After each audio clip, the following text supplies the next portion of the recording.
Markee Dragon, also known as Marcus Eikenberry in real life, and welcome to another edition of the Mailbag. This one is a special War Z edition. So, we've got some great stuff here. Let's see here. Let's start out here with Tyler Broderick. Your War Z videos and Q&A about your clan. Hey there, Markee. I just wanted to stop by and let you know how much I like your War Z videos. I initially stumbled across your channel while searching for videos on Guild Wars 2, but ended up watching your War Z videos a ton. And even though the game hasn't gotten great reviews, you've inspired me to buy it.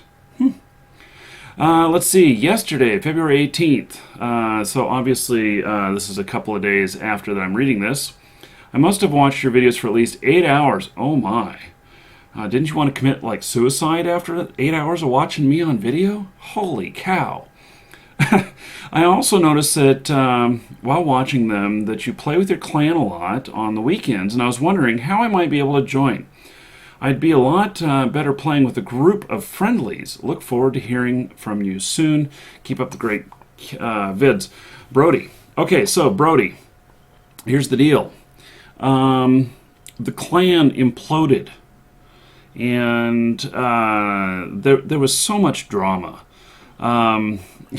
There was a let's just say that without getting into the really specific details, there was change of leadership, and then misunderstandings, missing money, which was part of the misunderstandings. Found money, which was part of the misunderstandings, and then mutiny, which was not a misunderstanding, and then spent money, and then the clan imploded on itself, and several of the clan members took off and created a new clan. I did not jump ship. The clan kind of imploded, and I just kind of left the clan, and so I'm on my own now. And thankfully, there's now groups in War Z, and with the groups, we can actually meet up on a server and play together. Without having to be in a clan, which I really, really enjoy. I don't mind being in a clan, and in fact, I probably will join up with some sort of clan or something like that, but the fact is that groups allow up to 10 people to work together, and I think that is definitely what I needed. So, now, on Skype, if you send me a message on Skype, tell me you want to be added to the War Z list, I will add you, and then I will shoot you a message the next time we know we're going to play. We've been playing a lot on Saturday mornings, and we played a few other times as well. And basically, I'll just shoot out the message, I'll let everybody know what time it's going to happen, or it's going to happen right then. Whoever's available shows up. And if you're not available, well, it's hard to manage all that stuff. A lot of people want to play, and I'm totally up for playing with new people. So, thank you, Brody, and hopefully one of these days we shall play together.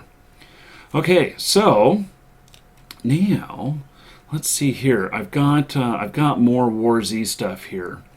So, it looks like they're looking for my password according to that. Yeah, it's just one of those warnings which I see all the time actually when somebody mentions the word password, that it's not somebody asking for a password, blah blah blah. Let's see, this is Mr. Devil Heaven, and War Z server outrage and the funny fact about password charge. Hey, Mr. Markee, this is the first time writing you, and I feel like it's probably the best person that I can do anything, I think that's what he's saying there, that can do anything about this, as you've already managed to speak with a number of devs from War Z. Do you think that you'd be able to speak with them again? I'd love to hear what they have to say. This is the server prices in general. I realized that before they charged the servers to not need you to pay for a password. An actual password private server costs 3,000 to 4,000 gold pieces, which equals $21 to $28. Just bear in mind that they currently selling the full game for 15, so they figured the password is more expensive than the whole game. Yeah, I did find that kind of odd, thinking the password's more expensive than the entire game. Let's see here. Spent 100, maybe 1,000, house developing, blah, blah, blah. I hope they managed to read this in the podcast live on the stream. It happened. Okay, so here's the deal. Since you wrote this, the password cost has been reversed. It's now free for a password. And this is one of the things about the administration of WarZ, is that there's a lot of things that they don't necessarily think through. Or, paying for a password feature is not necessarily a bad idea. But what needs to happen is education here.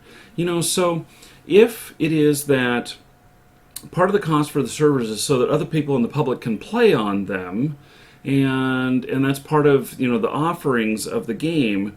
But then when you put a password on, it doesn't make the economic sense quite the same. And so they offset it by a $21 to $28 charge. Well, it makes sense to me, but there was no education that I saw with that. And so here's my suggestion.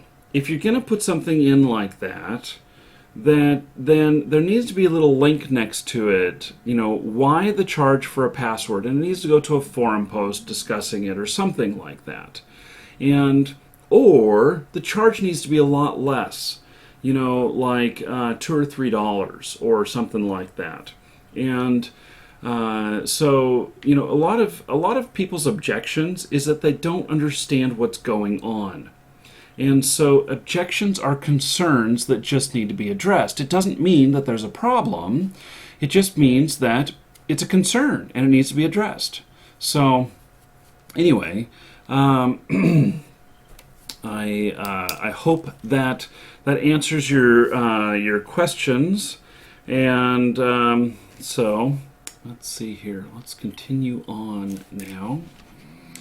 And the latest WarZ patch. Where did that one go? Okay, so hey Markee, hope all is well. Yes, everything is very good. Thank you. Could you do a video on the latest thoughts of the changes in the patch as you American folks do it? Oh yes, he's just putting the date format as us Americans do. It's different for most of the rest of the world.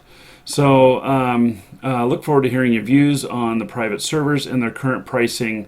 Everyone is going mad about it in the WarZ forums. Shane from the UK. So yes, here's the deal. Having the new servers, private servers, is amazing. It's great. The pricing is too expensive for myself, but let me tell you about something. So the moderators got together realizing that the pricing was too expensive for most people. And what most people want a private server for is so that they can play in a different style that is either more aggressive or less aggressive or whatnot. And so I saw this on the server list. It was near the top of the server list, and it was like Campos Bloodbath or something like that. And basically in the title they were taunting everybody, come to Campos and we're just going to duke it out. And it's a 70-player server, and that server is packed all the time. So they have really hit a target there of what people want. People want to get into a bloodbath, and so they can find their bloodbath there. Well, the moderators also realized that there were other people that wanted other stuff like PvE servers, and that they wanted a little bit more security, and they wanted to play with more friends, people who are friendly. And so they developed something which I took my domain from the clan. I had playwarz.net that the clan was using, and I've now repointed it at a thread in the forums And by the time you watch this, it'll still be pointed at the thread in the forums, but maybe if you're watching this a little later, it'll be pointed at their actual website. So they made a post about how you can join their server. It costs 500 gold pieces per month per account. And so, like for Lisa and I, my wife, who's started playing War Z, and if you haven't seen it, episode 96 of our gameplay is, in fact, let me make a note of that. Episode 96 of gameplay is a gameplay episode that I played with my wife Lisa, and it was a lot of fun. She wanted to play the game, and we played starting out on a public server, and we kept getting killed a lot, and we moved over to the moderators server. And Derpy Hoobs, who's one of the moderators, contacted me, and he's like, "Hey, let's why don't you guys play on our server and see how it is and try it out?" And so we moved over to that server, and it was actually a lot of fun because it's everybody who's paying to be on there is paying this monthly fee. They care about the game more, and I'm not saying that they care about the game more than other people. It's just that when you're willing to make an investment, you treat the game differently. And we've all made our investment of buying the game, but the investment that I'm talking about is they're paying a monthly now for access to this private server. And this private server is PvE, which wouldn't be possible unless we had the patch.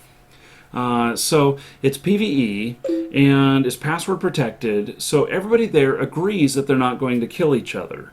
And so we've been having fun going out killing zombies, getting loot, and it's really a good way on a PvE server. It's a good way to get more of a private environment that allows you to play in a little bit different style, a little bit more relaxed and everything. Now, I love the threat of being killed by other players, but if I just need to work on my skills or getting more gear, more food, that kind of stuff, then a PvE server is the best solution for that. It allows for you to work kind of in a more relaxed environment because you only have to watch out for zombies and not other players. Now, some other stuff that was introduced in this is, they did some other fixes and stuff like that, but the big thing is the servers, and I am pleased to see the servers out. The cost is a little much, but it would be great if they would tell their explanation behind the cost in a way that allows a lot of us to know about it. I would love, okay, so War Z devs, this is for you. If you would like to come on the show and talk about all of these things that are coming up in each patch, I would be happy to have you on the show. And I say that because there's a lot of stuff that's posted in the forums, and I read a lot of it, but I still missed things, and I still don't understand why, what's going on with everything. And so it would be good to have an episode that's talking with you devs, or a representative, or Kook, or whoever, community manager, and to talk about what the features were in the last thing, just kind of a brief overview, and what the feedback has been on that, and what they've decided to do because of that, because I see you guys make changes all the time. And these changes are stuff that you do in reaction to feedback. And so this feedback is we need to know why you're making these changes. So, something like cycle like this is that you come on the show, we talk about what the last patch was, just briefly. We talk about any changes that were made because of public feedback on that, and then we talk about what's coming up in the next patch, and we, publish the video on patch day or something like that. So that way, it's one place where a lot of people can get a lot of that information and can listen to it. You know, it's funny. A lot of people tell me they listen to my videos, they don't necessarily watch. And they'll like listen while they're at work, working on things or whatnot. And so it's just another way of being able to multitask, to listen to a video like this, talking about this stuff, and to still do your work. I do it all the time. And so, you know, just a thought. Okay, so Shane, thank you very much for that feedback. Okay, the trip to LA. And let's see here. The trip to LA.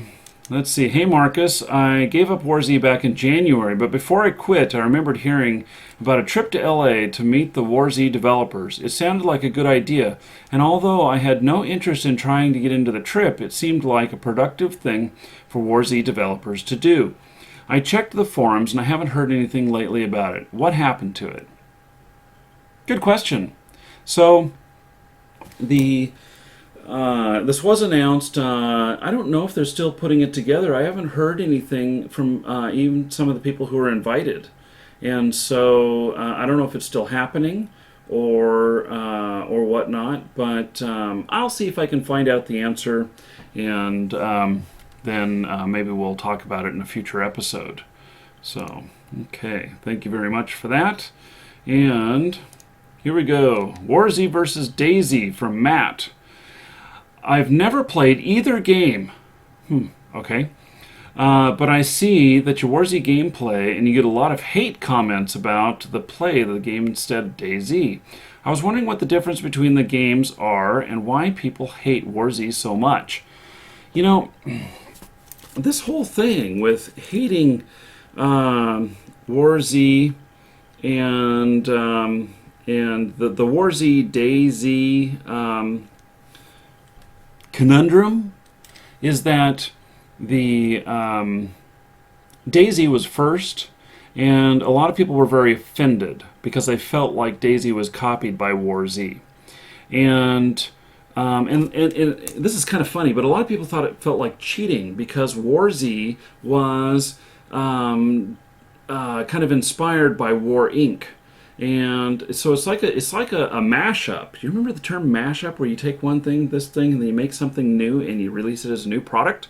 Well, so take War Inc., take DayZ, both pretty successful. Mash them up, you've got WarZ.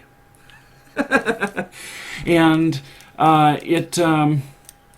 people claimed, you know, this is just taking advantage of an opportunity and everything because you already had this engine and stuff for War Inc. Well, it's been stated in the public that that the War Inc. engine is not necessarily the same one that's used in WarZ. It may be a derivative of it, maybe a newer updated version. I'm not 100% sure of that, but you know. So the Sergey has quite a mouth on him, and you know, he may not want to hear that, but the truth is that he many times talks before he thinks, and I have been accused of that myself, and so I recognize it. And talking before you think can get you in a lot of hot water. I have done it many times. And, you know, I just move on. Sometimes I'll post, I'll you know, retract something or make an apology for it. And he's done that a few times as well. And so it's, it is his attitude that has really fueled a lot of this stuff. And I would say that recently he's been a lot more quiet. And we haven't seen nearly as much of this strife. And I think that that's been good for the game, because this hate is not really directed at the game so much as it is directed at the people operating the game. And so, now my opinion is that DayZ is a great game. I really love some of the features in it that WarZ doesn't have, like vehicles. I love the vehicle aspect in there and being able to fly all these different planes, you know, the plane, the helicopters, you know, driving cars around, military vehicles. and stuff, and it gives you an additional freedom that WarZ doesn't have. WarZ says that they are putting vehicles in, and it will be great when they do. I'm really looking forward to that. But and they have some other stuff which is really kind of in the hardcore military thing. And you know what? DayZ is an add-on for Arma 2, and so it is in itself. Actually, that's kind of funny. So many people complaining that WarZ cheated because they kind of made it a mashup from War Inc. when DayZ is an add-on for Arma 2. I just kind of realized that. It was a little bit hypocritical, people saying that, because it's kind of it's very, very similar. So anyway, it is DayZ has its own charm, and it's more hardcore and everything, and WarZ is more arcade. Now, I am very much looking forward to the DayZ standalone when that comes out. That I'll be definitely trying. I have played a little bit of DayZ in its add-on and everything, and I don't enjoy it as much as I enjoy WarZ. That doesn't mean DayZ or WarZ is a bad game. It just means that I happen to enjoy the arcade style more than I enjoy the simulation style.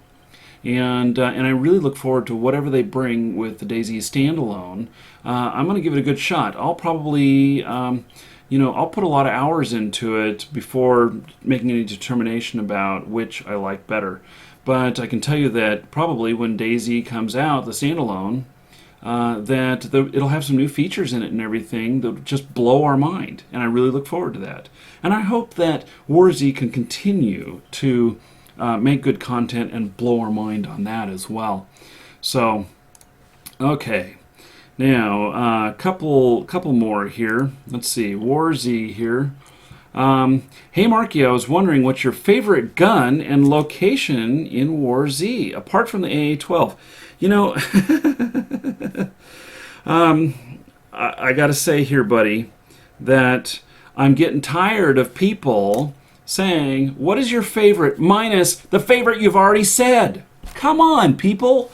It's obviously my favorite, and that's what I'm talking about. So I guess I don't understand the question. So ask me what my second favorite is.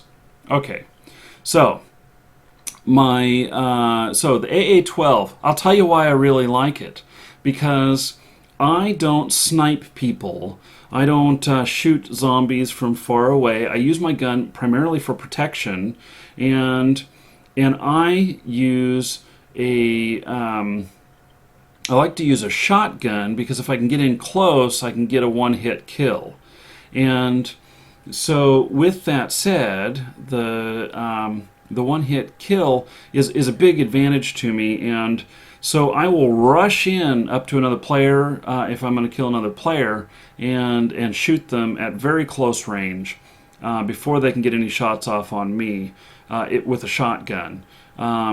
And I don't like, I'm not a sniper from far back. Now, I have some great sniper weapons, and I hope to do some videos with sniper stuff, and just to go out there and just do some sniping. I've got to get, I got to kind of get set up for that. So I'm probably going to have somebody help me out, somebody watch my back, and watch for other players coming and stuff. I'm going to have to get a good hideout spot that'll allow me to shoot people and get all set up there. And I'll probably go to that location on a PvE server so that I can make it there alive. My second favorite weapon or gun is a Mossberg. Mossberg only holds eight shells, and but it does a really good job of firing and everything, and I really really do enjoy it. So shotgun's definitely my favorite. Now, the location, my favorite location, for player encounters, for killing other players, Smallville. I really like Smallville. It's a good combat area and everything. For gathering items and such, I haven't quite figured that out yet. I've actually been working on that some with the PvE server, the moderator's PvE server, playwarz.net, if you want to check it out. And it is a good. It's a good way. PvE is a good way to go and figure that stuff out. I've had a good time mining frosties for handheld weapons, but I have found a shotgun at Frosties recently and everything. But guns are really hard to find these days. So anyway, I don't know. Okay, and let's see. Oh, also know how I get all of my loot. Okay, so some things I do for getting a lot of loot. One is I'll wear headgear and I'll go out at night. Players are less likely to see me at night. And actually, I think the zombies don't see you as well at night either. And you can get around a little bit better. And then now that we have PvE servers, PvE is a great way to go because you just don't have that zombie, or you don't have that human threat. So, and there's a link in the description to the moderator's server, and so you can check that out if you want to. It's a PvE server. Okay, and let's see here. WarZ, dude, you should try DayZ. It's more realistic than WarZ. Okay, well, you obviously haven't seen all my videos, because I do have a DayZ video up. It does exist. Okay, last one here. WarZ vehicles. And so, I was just wondering, because you seem to know much more about the game than most of us, do you know when the vehicular update will be implemented into the game, and what vehicles will be able to drive or even fly? Do you think you'd be able to drive military vehicles such as tanks and APCs? I don't know very much about this. I do know that it's on the list, and I do recall Russian Caliber saying that one of the holdups in getting vehicles in was that there was a lot of artwork that was going to be involved in getting vehicles into the game, and that that hadn't been done yet, that they were actually working on some other stuff. Now, that was maybe a month ago that he told me that. So I don't know at this current time, but it will be, if I can get some of them on the show, it will be a great question to ask. So look forward to that. Okay, so that is it.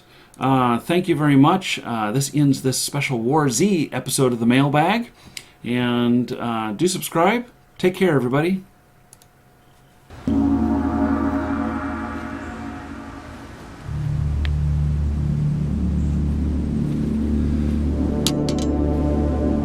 If you made it this far in the video, you may as well subscribe. That's what I want you to do. You obviously liked it well enough to watch it this far. So look at this. This is Frostmourne. This is a Runes of Magic sword.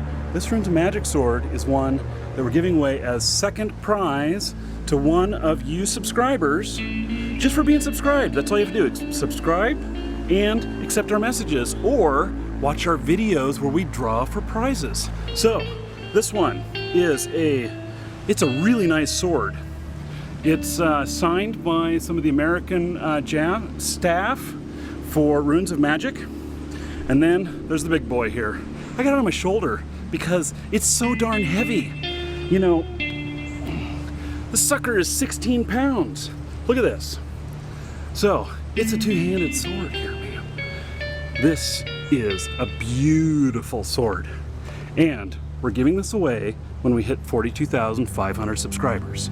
It could be you. So, just subscribe. That's all you have to do. We'll do videos selecting the winners, and we'll send you a message in YouTube as long as you accept it. Just make sure you accept messages from us. To do that, put us on your contact list. And you just add Markee Dragon to your contact list, and then you'll be able to get messages from us, and you'll have 30 days to get back to us when we send you a message. Or if we can't message you, you'll just be on video, and you just gotta watch the video and then contact us. So anyway, if you made it this far, you really should subscribe, and I would appreciate it. So